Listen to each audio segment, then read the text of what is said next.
Bava Kamma Daf Kaf Aleph Amud Bet, responsibility for the unpredictable, תחילתו בפשיעה. What we're looking at here is, are there situations where a damage is unpredictable by the owner of the property? So we're dealing with Nezikin. Nezikin is my property causes damage to your property, I'm responsible. What about if the damage was unpredictable? I couldn't have predicted it. It was an ones. So we know that ones Ra'anana Kollel, if something is beyond my control, if something is unpredictable, I'm not responsible for it. If I was active in causing the damage, I am responsible. And if I was careless, that pshia, we consider carelessness as an action.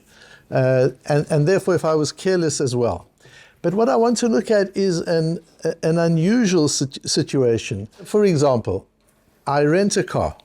I park the car on the corner of a road, just around the corner, where I shouldn't be parking it.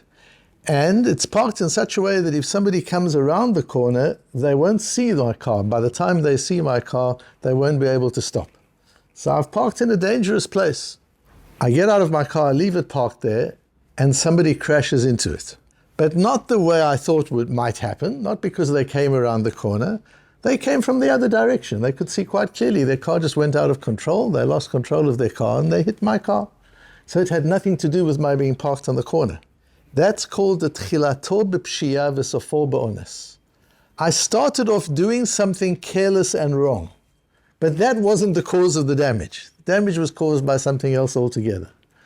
How culpable am I? Because this is now a blend of ones and pshia, something that is beyond my control and something that was careless. And that's what we're looking at. We're looking at that blend. And why this is so important is because it gets to the essence of what obligates us in laws of damages. So we've had a thesis right through the Masechta so far that we started at the very beginning. And that is that causing damage is not only cause for a civil claim, causing damage to another person is an issur. You're not allowed to do it. It's a bein adam lamokum as well. It's something that the Torah doesn't allow you to do. You can't damage somebody else. Even if they say to you, you say, I'm going to damage you and then I will pay you afterwards so you won't have any financial loss.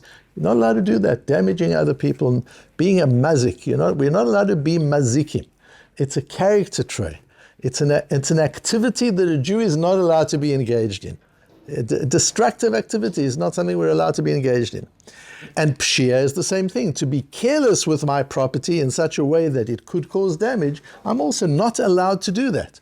I can't drive carelessly, and let's say there aren't people around. I'm on an empty racetrack, and I drive carelessly, and I say, but it doesn't matter. I don't mind if I write my car off. It's okay. I'm wealthy enough. I'll buy another one. You still can't do it. The idea of being mazik, or in this case, not your own car. If it's somebody else's car, I'll pay. I borrow somebody else's car. I drive it like a meshugana, and I say, no problem. I'll pay you for it if it damages. You can't be a mazik. Being a mazik is a being problem, not a doing problem. That's what's important to understand in Nezikin. It's not only about what you do. What you do creates civil responsibilities, creates civil claims. But the bein adam lamokum is who you are, what kind of a mensch you are. You're a mazik. And to call somebody a mazik in Jewish terms is not a nice thing to say. You're a mazik. And that's not something we want to be. It's something we have to train children already, not to be mazikim, not to damage their toys, not to damage other children's toys, not to be a mazik. What here causes it, and here's the thesis that we've been working with, and today we'll have a chance to check the thesis. Is it that I damage your property, I damage your car, so I'm chayev? If the damage I caused your car was beyond my control, you stopped suddenly, or it suddenly became incredibly foggy, and I couldn't see, or I lost control, my brakes failed. If there's an ones, then ones rachmana patra, I'm not chayev. If there's not an ones, then I am obligated, then I am chayev. This is one angle from which to look at nezikin. What I'm responsible for is damaging. But if the damage was unpredictable, was unpreventable, then I'm not responsible, then ones rachmana pasra. And that's why, if I was careless, I am obligated. Not because I was careless, but because I damaged you. Are you with it? So the issue is the trigger of the damaging, what triggers the claim? The fact that I damaged you, Or does it start earlier? Does the fact that I was posheya, the fact that I was careless, does that already trigger the damage? It's just that if I was careless and nothing happens, then I'm lucky. What am I going to pay? Who am I going to pay? I parked my car in the corner where I shouldn't have parked it. That's careless, but nobody got damaged. Everything went fine. I ran into the makolet. I got my bottle of milk. I got back into the car and drove off. Everything was fine. I've been a posheya, but nothing happened. At what point do I become a mazik? Do I become a mazik when I cause damage, but I'm released from responsibility if it's an onus, if it's beyond my control? Or do I become a mazik already from the time I'm a posheya, from the time I do something careless, even if it doesn't yet result in damages? There's nothing to pay unless there's an outcome. But the wrongdoing is already in the pshia. Now, our thesis through Bava Kamma so far has been that the pshia is the issur. That to be careless with your property in a way which could cause damage to others, that's an issue. You're not allowed to do that. That's you're a mazik already. You're already a mazik. You park your car in the corner, you are a mazik. But nobody's been damaged, but somebody could be damaged. You're a mazik already. So do I have to pay? No, you don't have to pay because nobody got damaged. But that doesn't mean you're not a mazik. So in scenario one, you're only a mazik if you cause damage. We're looking at the doing and being. So I understand, doing, you only do damage when you do damage. But the beauty of Bava Kamma, the beauty of Torah is we're not just looking at doing, we're looking at being. Are you being a mazik? Am I being a mazik only when I cause damage, or am I being a mazik already when I'm posheya? To resolve that, to check our thesis, this is the area to do that in. So I park my car in the corner, somebody comes crashing into my car, but not from around the corner, from head on, because their brakes failed. Has nothing to do with my peshiya. But if I wasn't parked on the corner, it wouldn't have happened. The rented car wouldn't have gotten damaged. But it didn't get damaged because I parked on the corner. That's called tchilато b'pshiya v'sofo b'ones. It starts off with carelessness, but it ends off with an onus, with an emergency that wasn't within my control. And this Gemara really is dealt with, the sugya really takes place, as Rashi tells us here in Perek HaMafkid in Bava Metzia, and we'll get to it. But it starts being introduced here. So Bava Metzia deals with the laws of Shomrim. It's not my property, it's your property. I'm just supposed to take care of it, and I didn't. That's Bava Metzia. Nezikin it is my property, and I'm not taking care of it. So that's the difference between Bava Kamma and Bava Metzia. Bava Kamma, we're dealing with my property and my responsibilities to it and to society. In Bava Metzia, we're dealing with your property that I'm responsible for because I've taken guardianship over it. I've taken curatorship over it. So I have responsibilities and I don't fulfill my responsibilities. But the two sugyas lead into one another. So the case we have in the Mishnah, remember the Mishnah is always a colorful case study. The Mishnah gives you something you can picture. It gives you a story. The story is Hakelev v'hagadi. On the roof of your house, there's a dog and a deer, a goat. A dog and a goat on the roof of your house. What are they doing there? Well, you want them out of the way. You want them out of the house. They're cleaning up the house. You want the dog and the goat out of the house. So you take them up onto the roof. Now, what do you think happens when you've got a dog and a goat on the roof? Shekaftzu mirosh hagag. Somebody's going to jump off that roof. The dog will chase the goat will kick the dog. You're going to have, so you can just picture this thing. The Mishnah is so funny. You've got to read a Mishnah like this. You've got to laugh. The scenario is humorous. But it happens. So one of them jumps off. V'shabru et hakelim. And that ming vase or vase that we spoke about a couple of days ago was now just in the yard. You're cleaning out your house, so you're taking everything out so that you can do a sponger in the house and you can throw water all over the place. So the ming vase goes out into the yard. The dog and the goat start fighting on the roof, and they jump over the roof, or one of them jumps over the roof and lands on the ming vase, except it's not your ming vase, it's a ming vase that belongs to somebody else. Meshalem nezik shalem. You are completely responsible for the damages, mipnei shehin mu'adin, because they are mu'adim. That means, mu'ad comes from the word mo'ed. What is a mo'ed? Like Yom Tov is a mo'ed. Why is it called a mo'ed? One of the reasons is because it comes frequently. You know when it's coming. You know when Sukkot is. You know when Pesach is. You know when Shavuos is. You know that put a dog and a goat on the roof, somebody's going to jump off. And you know there's a ming vase at the bottom. So it's all predictable. You could have known the whole thing.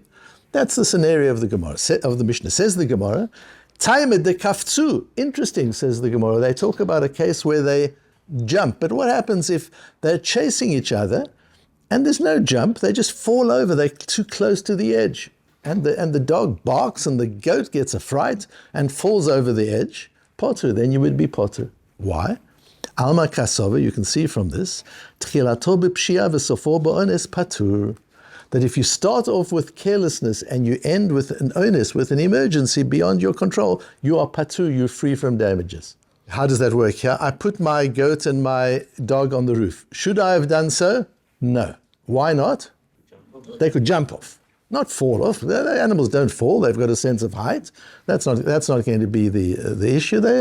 But they could jump. They could get into a fight and they could jump. I should have predicted that. And there's a Ming vase down at the bottom. They could land on the vase. I should have predicted that. But that's not what happened. What I should have predicted didn't happen. Something else happened. They fell. Something very unusual. And in that case, the implication is I would be patur. That's why the Mishnah gives me the case of jump, not fall. So you see that even though I started off with carelessness, I ended off with onus, I'm patur. And Tanya Namiyachi, we actually have a brisa like this. The brisa goes further and adds in a piece and says, naflu paturin, but if they fell off the edge, they would be patur. Then the Gemara goes on to say, that's all good according to the view in Bava Metzia that is so, that if it starts off with carelessness, since it ends with something out of your control, the other car's brakes failed. That's not my responsibility. I couldn't have predicted that, and therefore I'm patur. According to that view in Bava Metzia, everything's fine. I understand our Mishnah. But how does the other view learn our Mishnah? Now, we won't go into that. That's really Bava Metzia things, and further on in the Gemara. Just this idea of tchilато b'pshia v'sofo ba'ones, which the Rambam paskins here, hakelev ha'agadi shekafzu mirosh hagag milamala lamata v'shavru et hakelim. And they broke the kelim. Mishalmim nezek shalem, you are completely responsible. Mipnei shehen muadim ledavar zeh, because you should have predicted that they're going to get into a fight and jump. V'chenim naflu v'yiziku, says the Rambam. And the same applies if they fell. Why? She'aliyatan l'rosh hagag pshia, because putting them on the roof is a pshia. You should have predicted that they could jump. V'afal pi shenefilatan oines, and even though they didn't jump, they fell. That's an oines. That's beyond your control. Kol shetchilato b'pshia v'sofo b'oines chayev. The Rambam paskins that tchilato b'pshia v'sofo b'oines chayev. So in our analysis, what does that support? Which of the two ways of learning the zikin? That your chiyuv starts at the moment of pshia. The moment you do something careless, you're already a mazik. Now, there's nothing to pay unless somebody's damaged. So the trigger of the name mazik, you don't become being a mazik from the time you cause the damage. You're a mazik from the time you were careless. But there's nothing to pay unless somebody's damaged. Well, now somebody's been damaged. This other car that drove into you, and now the rental car's been damaged. Yes, but it wasn't damaged because of anything I could have predicted. Doesn't matter. You could have predicted other things and you shouldn't have been parked there in the first place, and therefore you are responsible. That's how the Rambam paskins lahalacha, and the Shulchan Aruch brings it almost word for word. Kol shetchilato b'pshia v'sofo ba'ones chayev. That's how we paskin, which means our thesis starting at the beginning of the Masechta, lahalacha, holds up. That the problem is the moment of pshia, the moment you don't take care of your property, you are a mazik.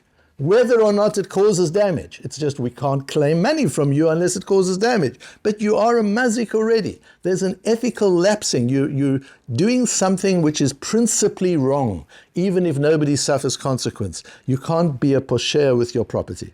The Vilna Gaon says, and you'll see why this is important, on this Shulchan Aruch, Sham u'chamoishe kasuv b'simen reish tzadi aleph sivov, as we've established already in simen reish tzadi aleph. What is in Siman Reish Tzadi Aleph, the next piece of Shulchan Aruch? We're talking there about Hilchot Pikadon. There we're talking about Shomrim. It's not my money, it's your money, like the rented car. The example I gave you is actually from Shomrim. I've rented a car, I park it on the corner carelessly, somebody drives into it by onus, by mistake, it's completely unpredictable.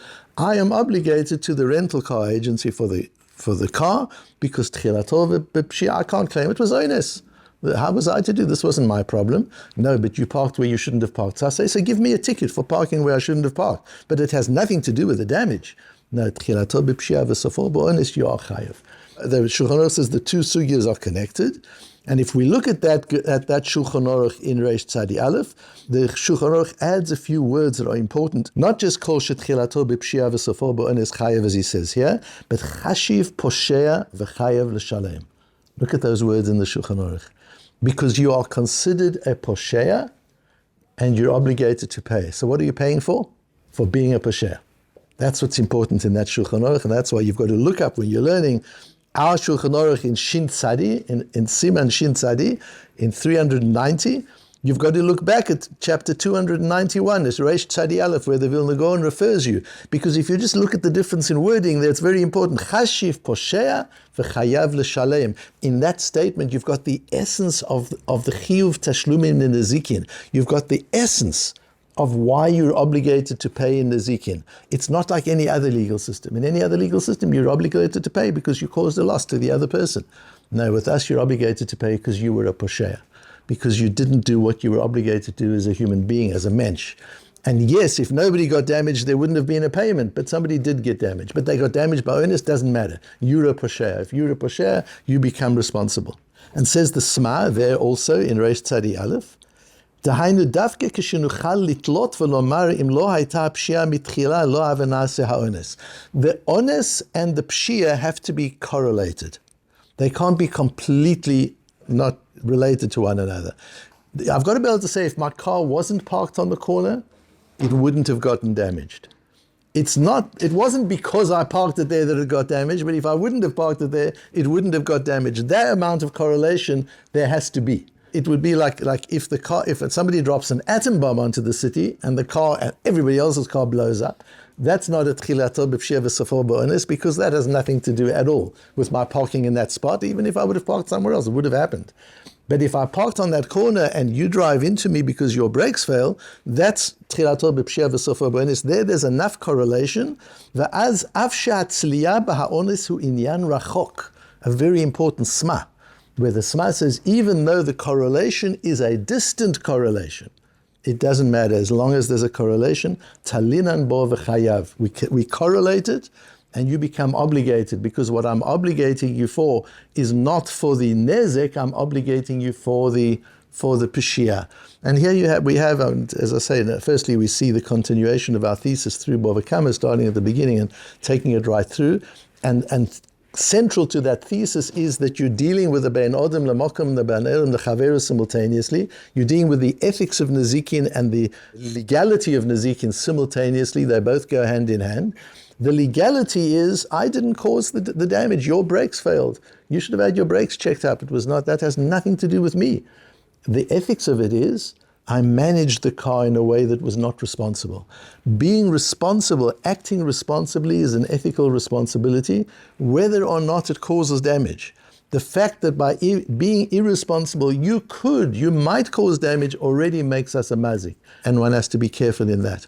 And again, just another example of learning Torah and of Rabbi Yehuda's memra that we had on the very first day, called the Boile Mevi Chassid, or anybody who wants to be a chosid, a religious person, a spiritual person, a fine person, a chosid, who wants to do more than the minimal requirement. Kayim mili de nezikin, he should keep the laws of nezikin. Because here we understand, when we get to the essence, that just being thoughtless, being mindless with your property, even if it doesn't cause damage, you're already called a mazik, you're called somebody who's dangerous, somebody who's damaging, just by the fact that you're managing your property in a way that is not fully responsible. And one learns from this, and as you teach children this, 15-year-old children learn this Gemara, 14-year-old children learn this Gemara, what it is to be responsible for what you've given, to be responsible for your assets, to be responsible for your things, and not use them in ways that could be causing any kind of damage to anybody else.